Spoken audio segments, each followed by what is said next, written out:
it chapter by chapter, one bite at a time. So many adventures and mountains we can climb. Take it word for word, line by line, one bite at a time.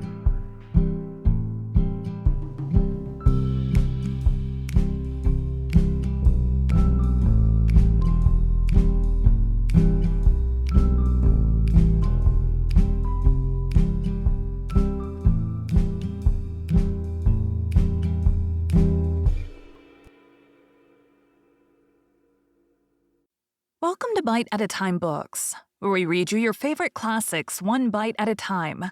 My name is Bree Carlile, and I love to read, and wanted to share my passion with listeners like you. If you want to know what's coming next and vote on upcoming books, sign up for our newsletter at biteatatimebooks.com.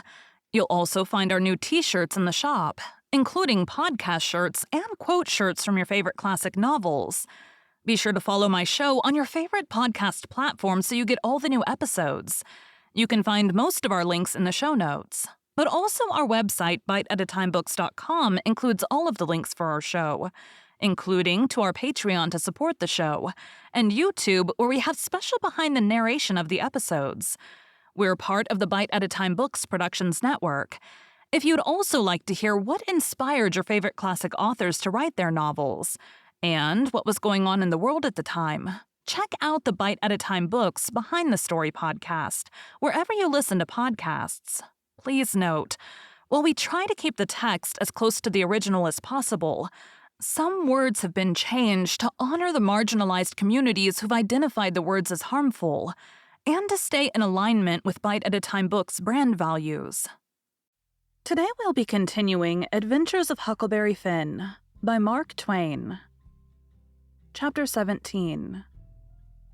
In about a minute, somebody spoke out of a window without putting his head out and says, "Be done, boys. Who's there?"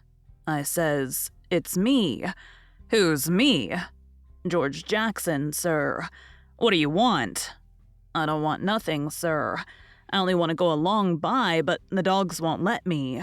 "What are you prowling around here this time of night for, hey?" "I weren't prowling around, sir. I fell overboard off of the steamboat." "Oh, you did you?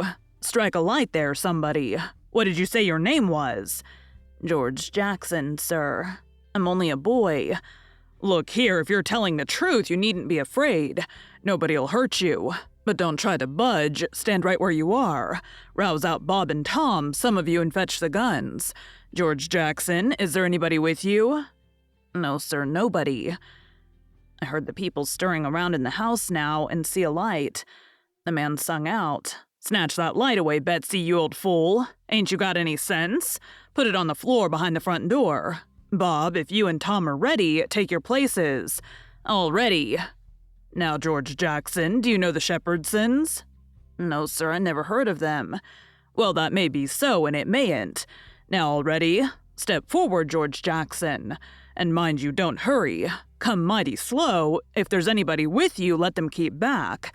If he shows himself, he'll be shot. Come along now. Come slow. Push the door open yourself. Just enough to squeeze in. D'you hear?" I didn't hurry. I couldn't if I'd wanted to. I took one slow step at a time, and there weren't a sound. Only I thought I could hear my heart. The dogs were as still as the humans, but they followed a little behind me. When I got to the 3 log doorsteps, I heard them unlocking and unbarring and unbolting. I put my hand on the door and pushed it a little, and a little more till somebody said, "There, that's enough. Put your head in." I'd done it, but I judged they would take it off. The candle was on the floor, and there they all was, looking at me and me at them for about a quarter of a minute. 3 big men with guns pointed at me, which made me wince, I tell you. The oldest, gray and about 60. The other 2, 30 or more, all of them fine and handsome. And the sweetest old gray-headed lady, and back of her 2 young women, which I couldn't see right well. The old gentleman says, "There, I reckon it's all right. Come in." As soon as I was in, the old gentleman, he locked the door and barred it and bolted it, and told the young men to come in with their guns, and they all went in a big parlor that had a new rag carpet on the floor, and got together in a corner that was out of the range of the front windows. There weren't none on the side.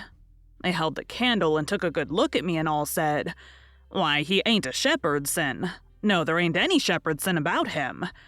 Then the old man said he hoped I wouldn't mind being searched for arms, because he didn't mean no harm by it.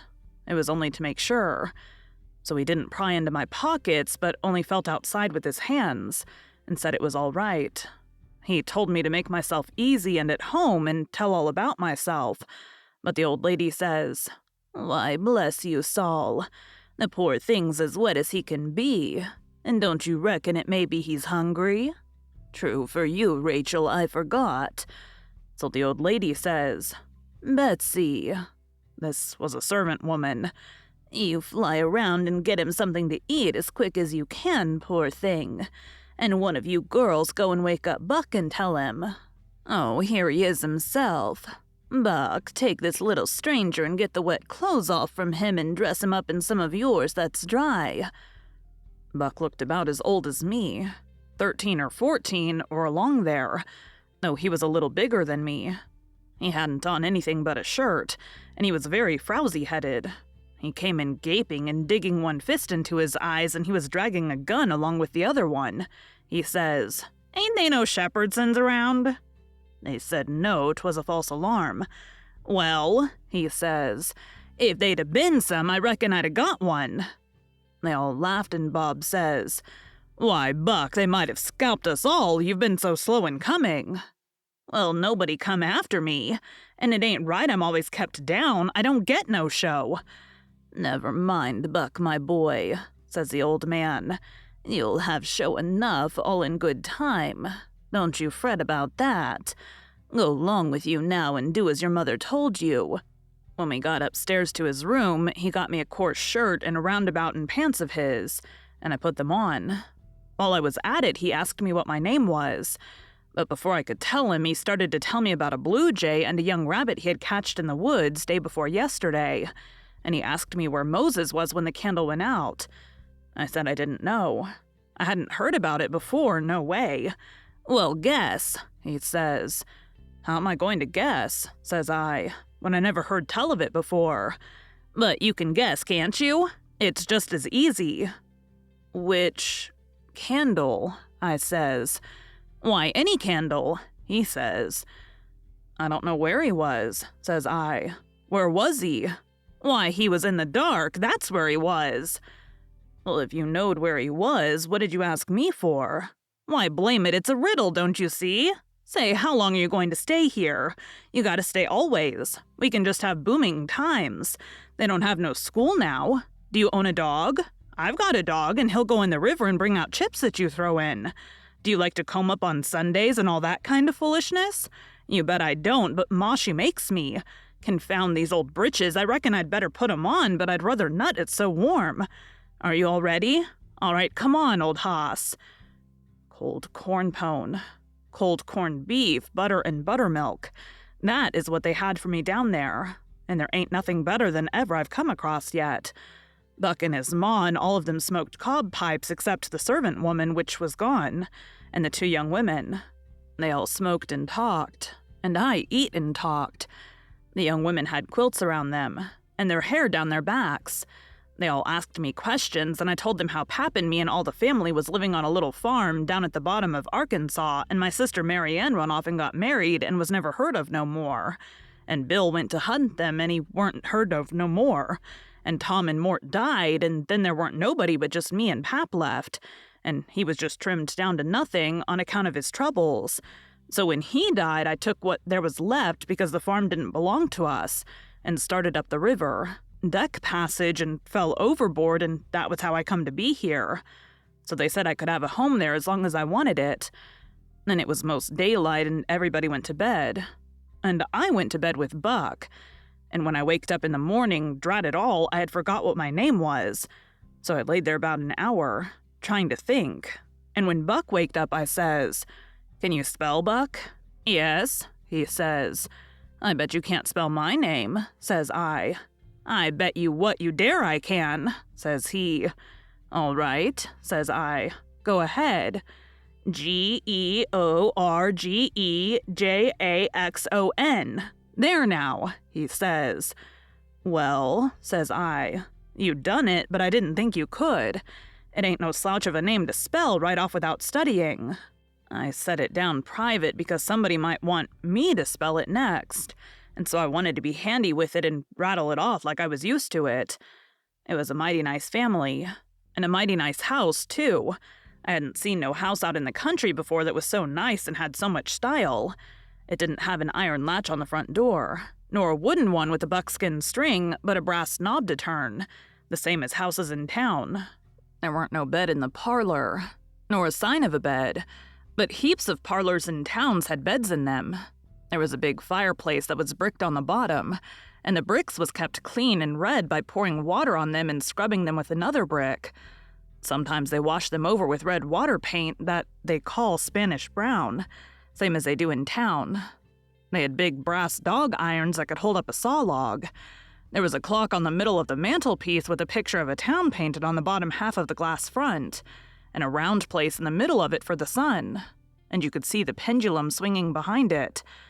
It was beautiful to hear that clock tick, and sometimes when one of these peddlers had been along and scoured her up and got her in good shape, she would start in and strike 150 before she got tuckered out. They wouldn't take any money for her. Well, there was a big outlandish parrot on each side of the clock, made out of something like chalk and painted up gaudy. By one of the parrots was a cat made of crockery, and a crockery dog by the other, and when you pressed down on them they squeaked, but didn't open their mouths, nor look different nor interested. They squeaked through underneath. There was a couple of big wild turkey wing fans spread out behind those things. On the table in the middle of the room was a kind of a lovely crockery basket that had apples and oranges and peaches and grapes piled up in it, which was much redder and yellower and prettier than the real ones is.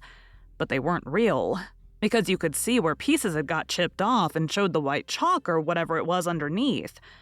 This table had a cover made out of beautiful oilcloth, with a red and blue spread eagle painted on it, and a painted border all around. It come all the way from Philadelphia, they said. There was some books, too, piled up perfectly exact on each corner of the table. One was a big family Bible full of pictures. One was Pilgrim's Progress about a man that left his family.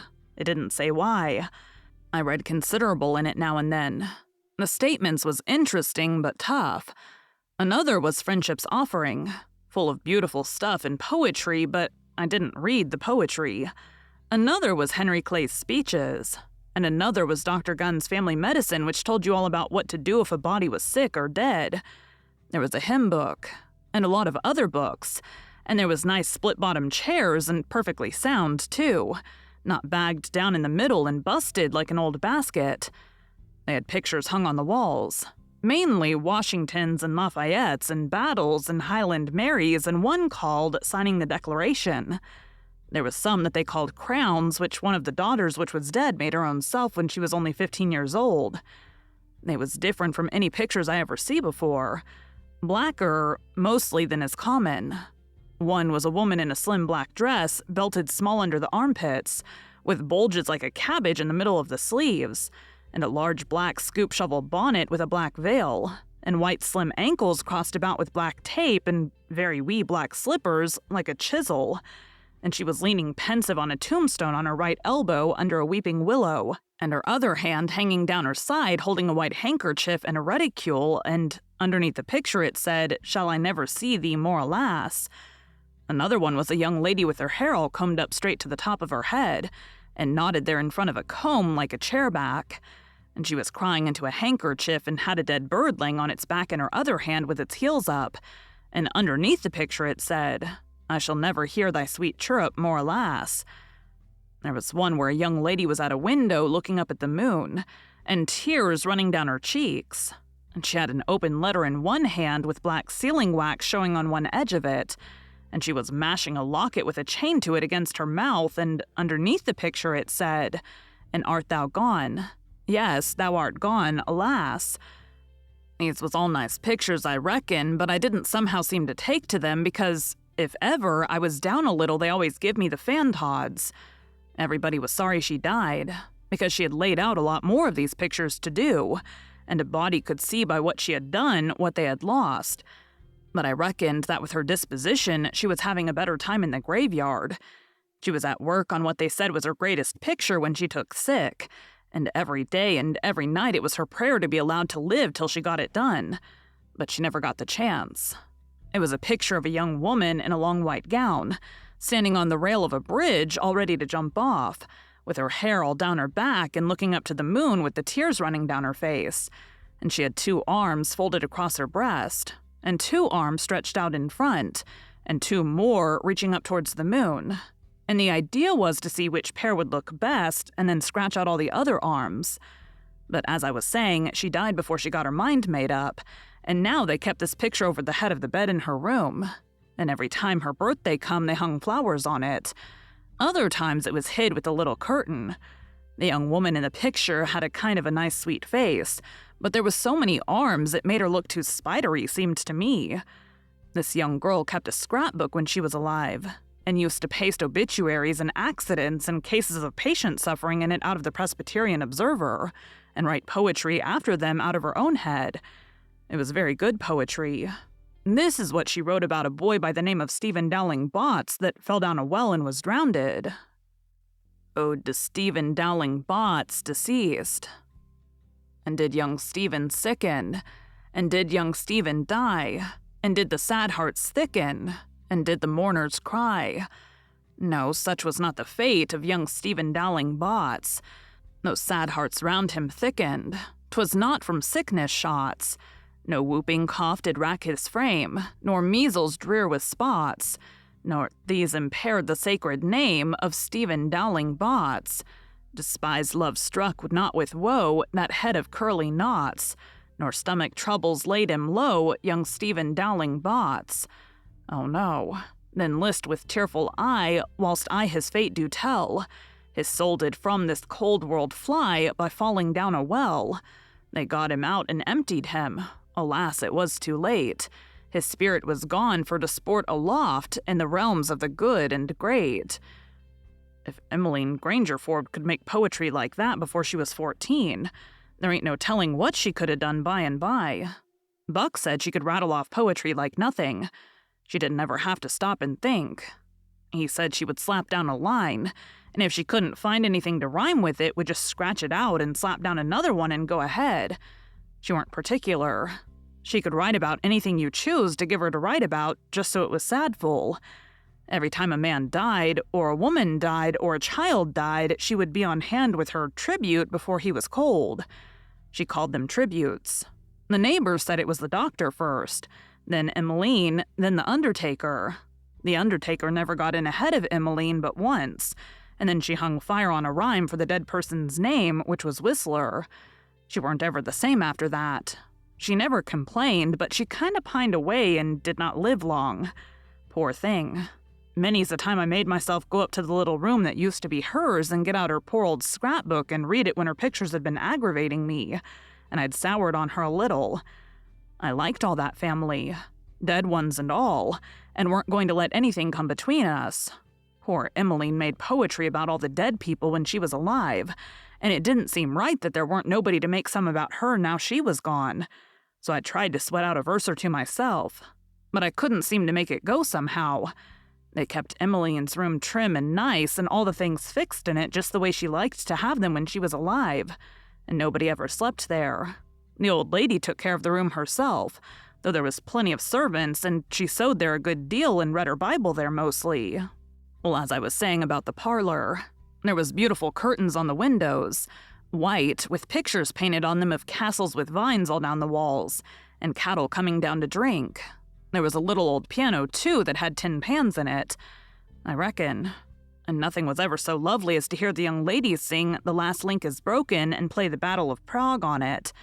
The walls of all the rooms was plastered, and most had carpets on the floors, and the whole house was whitewashed on the outside. It was a double house, and the big open place betwixt them was roofed and floored, and sometimes the table was set there in the middle of the day, and it was a cool, comfortable place. Nothing couldn't be better, and weren't the cooking good, and just bushels of it, too. Thank you for joining Bite at a Time Books today. while we read a bite of one of your favorite classics. Again, my name is Bree Carlile, and I hope you come back tomorrow for the next bite of Adventures of Huckleberry Finn. Don't forget to sign up for our newsletter at biteatatimebooks.com and check out the shop. You can check out the show notes or our website, biteatatimebooks.com, for the rest of the links for our show. We'd love to hear from you on social media as well.